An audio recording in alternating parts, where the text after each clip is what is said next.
Welcome back to my YouTube channel. My name is Ebony Janice. I go by Ebony Janice, which means that you should call me Ebony Janice.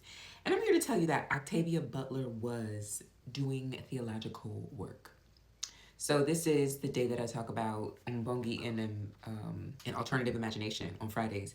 And so this is me talking about a black woman who imagined so hard that she basically wrote a whole new religion.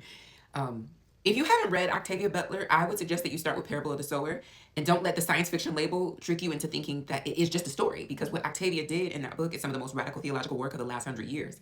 And she slipped it in as fiction, but I have things to say in the future video about so-called fiction and black women. But she looked at the world decades ago and saw where it was going, the collapse, the fires, the cruelty, a lot of what we're living through right now. And instead of just warning us, she built something. She put a young black woman at the center of the wreckage and had her do the most audacious thing imaginable. She found a new faith, Earthseed, with its own scripture, its own teaching that God is change, not a God who sits still and watches, a God you shape by how you respond to what is actually changing.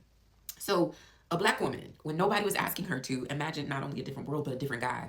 That is alternative imagination at its highest level. That is the Mbongi work. Because imagination is not escape, it is a rehearsal. Octavia was not running from the world. She was rehearsing how we might survive it. And she left the rehearsal notes for us. And this is the part that I feel like, you know, if you don't walk away with anything else, walk away with this. She treated imagination like a discipline, not a daydream. She sat down and built it on purpose, page after page, because imagining otherwise is not something you do when you happen to feel inspired. It is something you practice. It is a muscle. And black women have always been the ones building the future in our heads long before anybody would let us build it with our hands. I want to talk about black romance, conversation for another day, but read Octavia Butler and then do what she did. Stop waiting to see what the world hands you. Sit down and imagine on purpose the world you actually want to live in, the love, the community, the God. You got to conjure it and stop being afraid to do that. The future was never just something that happened to us. It is something that our ancestors built.